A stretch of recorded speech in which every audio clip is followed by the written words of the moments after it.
Internet brethren, I am bringing to you something amazing, and it is going to be a great game between Terranuapart, the Protoss on the left, going up against none other than NOVAstalife, two amazing players. Both of them will be in the TQ Invitational. This is the eSpot Billiards and Arcades live LAN tournament hosted by Team TQ. I am so happy to be here. I'm also not the only one here, and you can say hello, my lovely co-caster. Thanks again, Xander. I'm glad to be casting alongside you, and more so than anything else, glad to be casting a game with Ganon, or not, sorry, Ganon, casting a game with NOVAstalife, very talented Terran player on a GSL map of all things. Super excited about that. Yeah, I know. You definitely like to talk about maps, so why don't you say a little bit about this game? I'll follow your camera, and we can just see everything you're looking at. Okay, well, unfortunately, the players haven't lit up most of the map yet, but you see Starlife spawning in the 6 o'clock position with Terranuapart spawning as Protoss in the 9 o'clock position. This map, as we were talking about a little bit earlier, has a lot of wider plateaus, and that create a bit of a choke, but not as tight as we see on some maps. This really is to orient a strategy that complements a need for protecting these plateaus.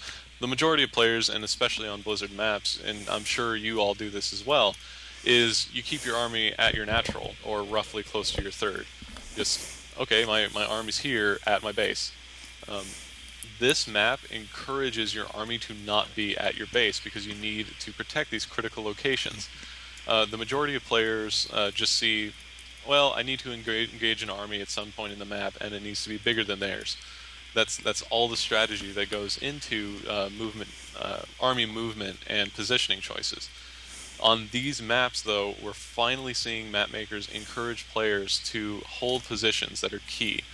Um, it's really like we don't see that much of a choice or of a negative side effect if a player, say, moves away from the watchtowers on Zelnaga Temple, or abandons the middle in Lost Temple. That's nothing. Nobody talks about that. On these maps, things like that will be so important. A battle that just does not happen, and an area given up, will be a huge critical misstep for players if they do not enforce those areas. Yeah, and you liken this a lot to iCup Matchpoint in that Mhm. respect. Yeah, because Matchpoint was very critical on controlling the plateaus. Yep. As like, let's say you spawned on the bottom left position on map point. If you controlled the top plateau, then your third, or your fourth rather, your third gas expansion would be completely safe because you're able to hold the area. hmm And now I do want to mention the fact that there's also these Zelnaga watchtowers here that can see the early rush distances so easily. And Hmm. they also get a vision of your what would be your fourth expo, because you'll see that in terms of expansion patterns, you do have the natural expansion over here, and then a backdoor third expo where you have fewer mineral patches than your main and your natural have. And so even though it's safe, you'll notice it's also really close in terms of air distances to your opponent's base in these spawn positions. So Starlife is definitely coming out on top in terms of expo pathing in this specific match. Yeah, tearing you apart though, abandoning his old three-gate expo standby, now just making a second gate, doing a one-gate expo initially. Yep, there it is. And there the second and third gateway is going down right now. And Stalive is going for that fast starport again. He's got a Yep. reactor on his barracks. He's producing Hellions again, so he might be doing the same build, which is definitely strong on this map in these spawning positions. Yeah. Another thing about this map that I'd like to point out is have you noticed the neutral supply depot at the main ramp? Yes, that is key, and that's definitely going to be crazy in terms of PVZ, and Hmm. actually TVZ as well, because you can't block off that area with a pylon or bunkers. Yeah, because even if you do try to contain with a bunker, it allows the player to get a surround on whatever building you're using to block with. Yeah. July Zerg's worries about being a Zerg player will be irrelevant in this map in terms of just looking at what's it called, the blocking of the ramp. Hmm. Yeah, hopefully we won't see any more. What was that? Like a 4-minute GG from Idra against Jinro? I don't even remember. There was a match on Metalopolis close position where Jinro forced Idra to cancel a hatch and bunker blocked, and Idra just GG'd instead of doing anything about it. He's probably just annoyed. But here we go. That's the job. Style Life is doing the exact same thing as before. He's going to be able to move in the 3 Hellions to try and one-shot these probes. Gets a few probe kills. He actually has a large enough marine force to just completely shut down this natural right now. But here we go. Terranuapart's going to push in with these probes as well as the gateway units. And now Style Life is just going to pick up and be careful not to lose that Whoa! medvac. Oh my god. Oh, Oh. oh, Oh, that's a heart attack. that was so close. 44 health on that medvac. Hellions The in the main. Yep, Hellions are now in the main, dealing damage, taking out probes. We do have one Hellion getting taken down by the probes. 4 kills between these, 6 kills between these Hellions. Getting a few more. One Hellion is left. Gonna get a few shots on these guys, but these probes are actually gonna be able to take it out. Yep, a good deal of probes taken out, but ultimately not that many. Yeah, and now without Stim, Starlife is not gonna be able to take out this Nexus. Otherwise, he might. But he's gonna lose this medvac.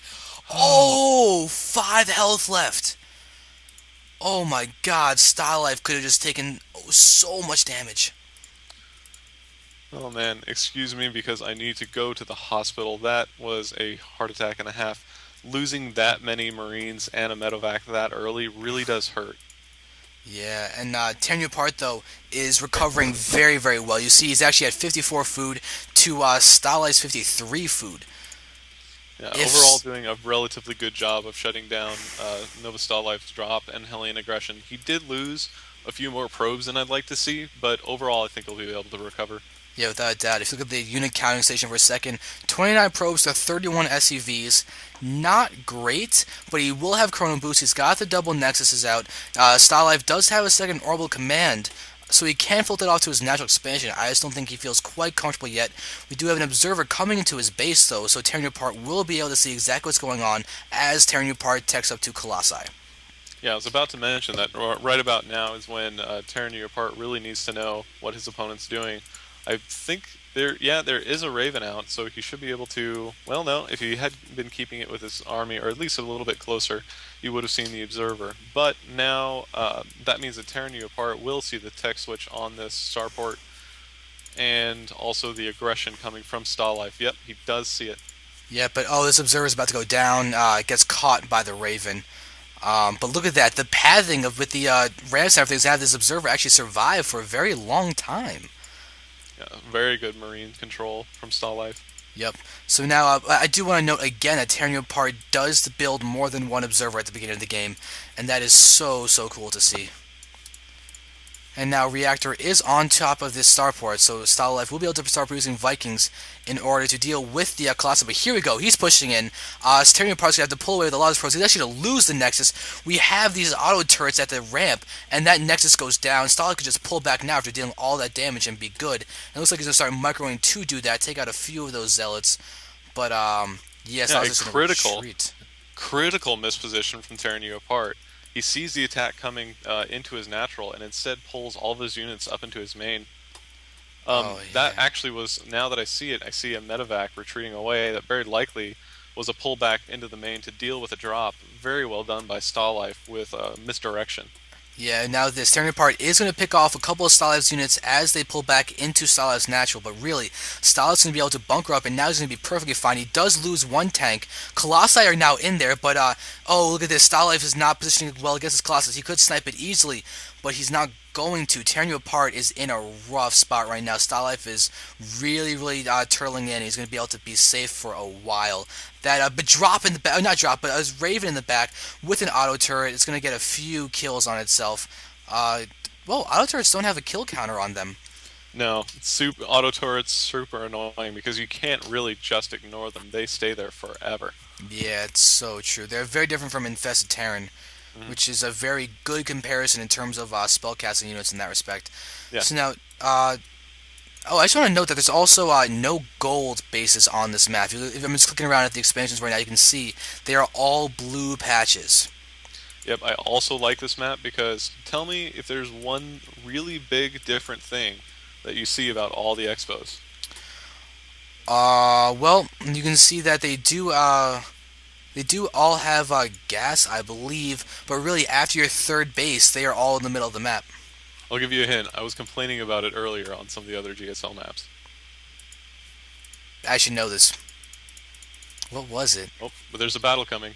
There's a battle coming. I'm going to look smarter as I talk about a battle, and the Colossi getting sniped. That is huge. That is Terranuapart's main damage dealer. He does not have enough to deal with this massive bioforce. Probes are pulling in, but that's not going to make any difference. One force field in the middle of the base, the middle of the concave to disrupt it, but it does not matter. Stalife has too much DPS, and Terranuapart GG's. Yep, very good positioning again by Stalife, and of course that Nexus snipe at the natural just completely changed the game and just uh, really sealed the deal. Yep. And now quickly, what was your Oh, map thing? yeah, sorry about that. I should have just said it. There were no destructible rocks in that map whatsoever. Ah. Not a one.